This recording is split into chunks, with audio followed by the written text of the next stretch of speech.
What's up, you guys? I'm here with a new video today, and here to bring you guys a long-awaited segment that has not been here on the channel in quite some time, and that segment is called Tech for Thought. Those of you who have been following my channel since the beginning remember that I used to have a segment called Tech for Thought, and it basically was where we talked about a card or cards that popped up in the meta that really kind of reshaped the way the game was being played and truly impacted the meta. I decided to bring the segment back. My last video, you guys already know, was talking about how I wanted to improve the channel and kind of bring it back to its roots, and I noticed that that's what a lot of people wanted to see. They wanted to see the old segments that I used to do and kind of steer away from the generic stuff that most channels go towards when it comes to deck profiles, market watches, all that. That's not really my cup of tea. That's not stuff that I really like to do. Deck profiles I'll do usually only in person if I'm at the event. Other than that, I like to do segments that kind of just help players overall, whether you're just starting out or you've been playing for years, and just bring to your attention things in the game that I think are really important. So I decided to do that and start with one of my favorite cards, actually, that I've played many years before, and that card is Soul Release. Now, the reason why I'm talking about Soul Release is because I recently saw in a deck profile of a player that got first place, he was citing 3 copies of it. Now you guys are wondering, what does Soul Release do? It's a very old card. It actually came out in Metal Raiders, which was the second set of Yu-Gi-Oh! And it simply reads, select up to 5 cards from either you or your opponent's graveyard and remove them from the current duel. So basically, you're banishing 5 cards from either player's graveyard. Now, you're thinking, why is this card so good? Well, number 1, it's a spell card, so you can activate it the minute you draw it. Number 2, you can use it against many decks. Now, you guys are thinking, would I use it against Zodiac? Maybe not as much. I mean, they're going to get through their combo, they're going to do their Emerald, and honestly, you're better off playing DD Crow to stop the Luna Light combo.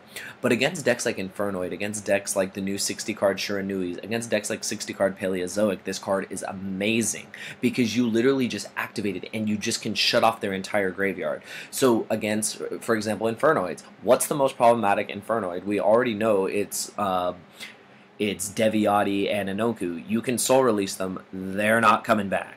Once you cut off the big Infernoids, it's very hard for the players to come back because only the big Infernoids can be summoned from the graveyard. So by basically just cutting them off immediately, you pretty much win the game. Not only do you stop them from playing, you stop them from summoning like their best cards. So that really, really hurts them. Also, this is a great card against Snow because you can force a Snow to banish. If you actually do catch the Snow, they're out of luck. They lose a lot of resources banishing for Snow. So anything you can do to slow down that matchup is just great. Also against the Shiranui deck, the deck that revolves around Mizuki and all those other zombies and everything, and the Light Sworns and Snow, of course, very good against that deck. And of course, the last deck to cover, Paleozoic, the #1 deck that everyone is playing. You can just banish the Ronin-Tonins and they're going to have a really hard time. You can straight up just banish their Paleozoic traps in grave. If you do that, the average Paleozoic deck, the 60-card deck, runs 14 Paleozoics. If you banish 5 of them, they're down to, what is that, 9, I believe?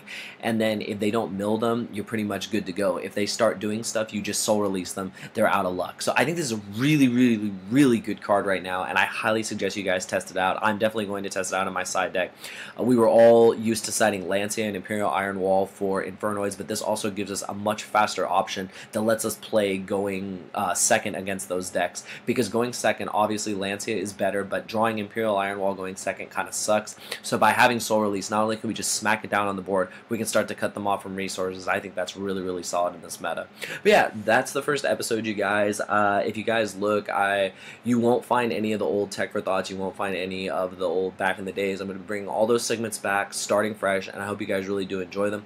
If you do enjoy this segment, please show your support by giving a thumbs up to this video. Please let me know any other Tech for Thoughts you'd like me to cover here on the channel. If you want me to give you a shout out as well for suggesting the card, please let me know. Feel free to either mention it in the comments below or message me on Facebook, or let me know any cards you'd like me to cover here on this segment. I'll definitely bring it to you guys. So I hope you guys enjoyed this segment. I'd love to see like 50+ likes on this segment for it to continue. I really do want to bring the channel back to its roots and cover things that we all really enjoy. Talk about old Yu-Gi-Oh! And how it's advanced over the years. We've been playing Yu-Gi-Oh! Since 2002, so do the math.